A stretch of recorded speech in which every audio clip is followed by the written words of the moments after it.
संभालने वाला मैं ही तो हूँ, परेशान फिर तू क्यों है। संभालने वाला मैं ही तो हूँ, परेशान फिर तू क्यों है। आंसुओं की तराइयों में छोड़ूंगा न कभी मैं तुझे। आंसुओं की तराइयों में छोड़ूंगा न कभी मैं तुझे। Good morning, praise the Lord. दिन की शुरुआत परमेश्वर के वचन के साथ मैं पास्टर राजकुमार आप सब प्रिय भाई बहनों का इस प्रातःकालीन वचन मनन में स्वागत करता हूं।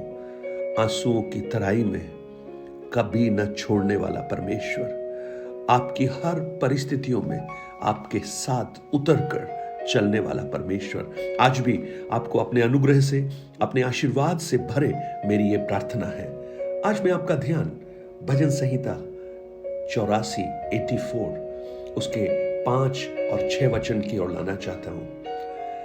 क्या ही धन्य है वह मनुष्य जो तुझसे शक्ति पाता है, और वे जिनको सियोन की सड़क की सुधि रहती है।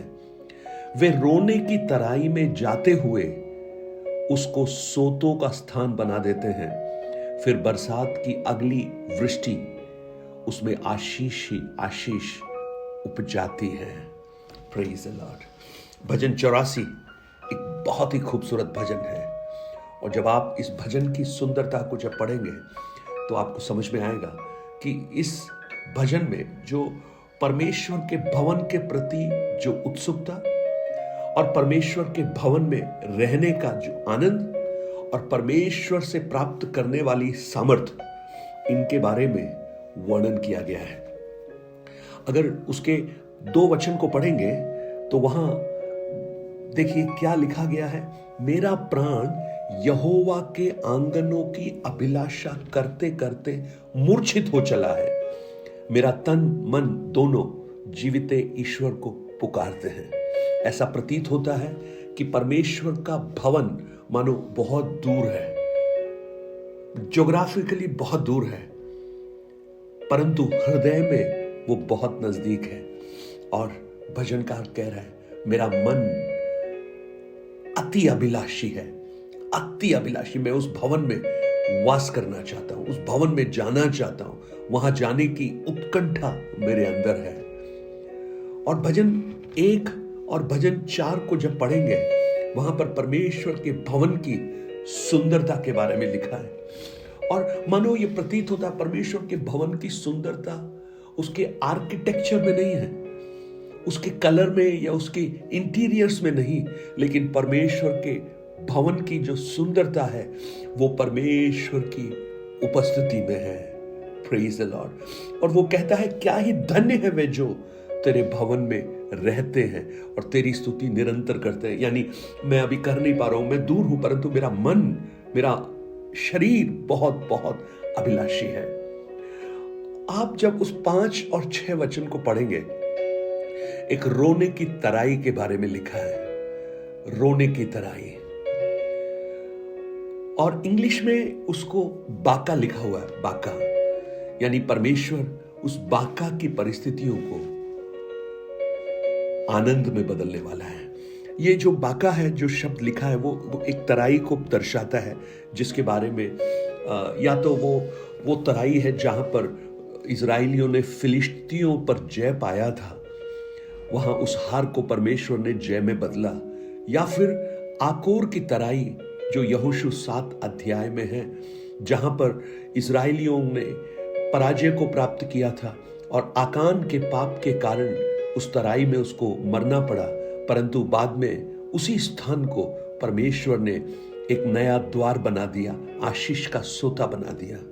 आज मुझे सुनने वाले मेरे प्रिय भाई और बहन, मैं आज आपको बताना चाहता हूं कि परमेश्वर हमारे आंसुओं को आनंद में बदलने वाला परमेश्वर है। Praise the Lord. और वो तब होता है जब हम उस परमेश्वर की उपस्थिति में आनंदित होते हैं।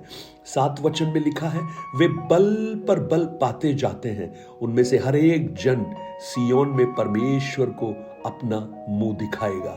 वाह, यानी वो बल पर बल पाते हैं, यानी ईच स्टेप, हर कदम जो परमेश्वर के भवन की ओर वो उठाते हैं, हर कदम में वो सामर्थ को पाते रहते हैं। ये बिल्कुल ऐसा है कि हम घर से बहुत दूर हैं और हम घर की बहुत आशा कर रहे हैं कि हम अपने घर पहुंच जाएं, और जैसे जैसे घर नजदीक आता रहता है हम आनंदित होते हैं। हमारे मन में एक आनंद, एक उत्कंठा, एक खुशी प्रकट होने लगती है, और हम कहते हैं बस थोड़ा सा ही तो बचा है, थोड़ा सा ही तो बचा है।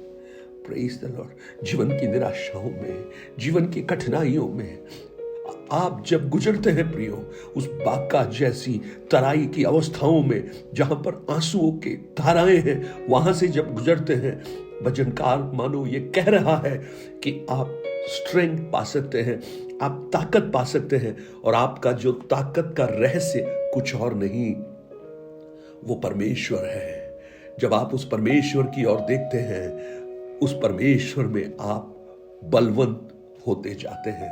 Praise the Lord. आज आपके जीवन में बहुत सी कठिनाइयां होंगी, बहुत सी तकलीफें होंगी, आप उस रोने की तराई में होंगे, बाका जैसा अनुभव आपके जीवन में होगा, लेकिन आज प्रभु आपको ये प्रोत्साहन देना चाहता है। आप धन्य होंगे अगर आप परमेश्वर से शक्ति पाते हैं, और आप धन्य होंगे आपके रोने की तराई को वो सोतों का स्थान बना देगा। आपके आंसू व्यर्थ नहीं होंगे। वो आंसू, आपको लगेगा कि वो आंसू व्यर्थ हो रहे हैं, लेकिन ये आंसू आपके लिए एक आशीष की बारिश लेकर आएगा। आपने देखा है ना, जब बारिश आती है तो क्या होता है, जब बहुत गर्मी आती है, बहुत धूप पड़ती है, तो पानी जो है वो भाप बनकर ऊपर उड़ जाता है, और उसके बाद जब प्रेशर पड़ता है वो बारिश के रूप में वापस आ जाता है। तो आप कल्पना कीजिए, आपके आंसू जो गिर रहे हैं वो व्यर्थ नहीं है।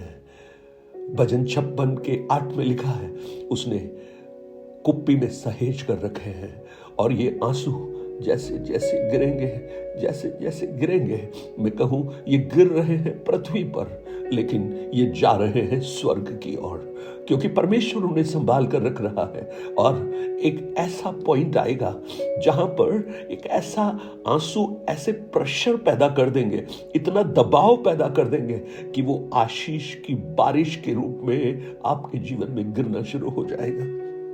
ओ हालेलुया। आज बहुत से भाई बहन हैं जो रो रहे हैं, जो उस आंसू की तराई के बीच में बैठे हैं। उनके जीवन की परिस्थितियां उन्हें रोने पर मजबूर कर रही है, उनके आंसू रुक नहीं रहे हैं। भाई बहन, वो आपके आंसुओं को व्यर्थ नहीं जाने देगा। टूटा हुआ हृदय उसके योग्य एक बलिदान है। इस दीन जन ने पुकारा, परमेश्वर ने सुनकर स्वर्ग से उसको उत्तर दिया। दाऊद अपने भजन 23 में कहता है, चाहे मैं घोर अंधकार की तराई में से होकर गुजरूं तो भी हानि से न डरूंगा, क्योंकि तू मेरे साथ रहता है। आज विश्वास कीजिए, आपके साथ परमेश्वर है। इस संसार में कोई आपके साथ नहीं हो, कोई आपके साथ नहीं खड़ा हो, आपका जीवन साथी आपके साथ नहीं खड़ा हो, आपके बच्चे आपके साथ नहीं खड़े हो, कोई आपके कलीग्स आपके साथ नहीं खड़े हो, लेकिन आप उस परमेश्वर की खोज में लग जाइए। परमेश्वर की उपस्थिति के आनंद को अपने जीवन में हासिल कीजिए। मैं कहूंगा हर स्टेप पर आप बल पर बल पाते जाएंगे, और आपका जीवन परमेश्वर में आनंदित हो जाएगा। आप परिस्थितियों के गुलाम नहीं रहेंगे, अवस्थाएं आपको निराश नहीं करने पाएंगी, लेकिन हमेशा आप परमेश्वर में आनंदित होकर अपने जीवन में आगे बढ़ेंगे।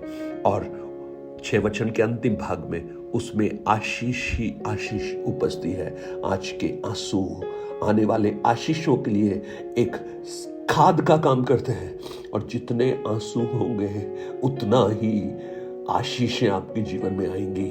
वो जो आंसुओं के साथ बोते हैं वो आनंद और खुशी के साथ लवने पाते हैं। इसहाक ने जोता बोया, आंसुओं के साथ बोया, परंतु परमेश्वर ने उसको 100 गुना प्रतिफल दिया। आज आपके जीवन की परिस्थितियों को परमेश्वर बदले, बाका की अवस्थाओं को परमेश्वर बदले, आकोर की परिस्थितियों को परमेश्वर बदले, आंसुओं को हटाकर वो आपके जीवन में आनंद और खुशी को लेकर आए। लेकिन कब वो धन्य आप बन जाएं जो परमेश्वर से शक्ति पाता है। उसकी ओर देखिए प्रियो, वो हमारा शक्ति का केंद्र है, वो हमारा शक्ति का स्रोत होना चाहिए। हमारा प्रभाव, हमारा धन, हमारी प्रतिष्ठा, हमारा पद कुछ नहीं, लेकिन परमेश्वर को अपना शक्ति का स्रोत मानिए। आपका जीवन बदल जाएगा, आपकी परिस्थितियां बदल जाएंगी।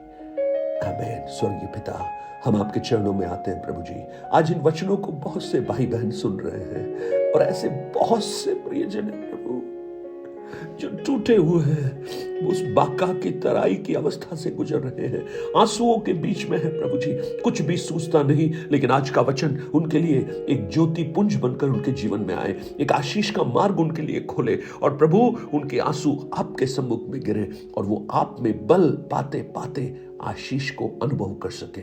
उनकी परिस्थितियों को हर कदम पर बड़ा बदलता जा परमेश्वर।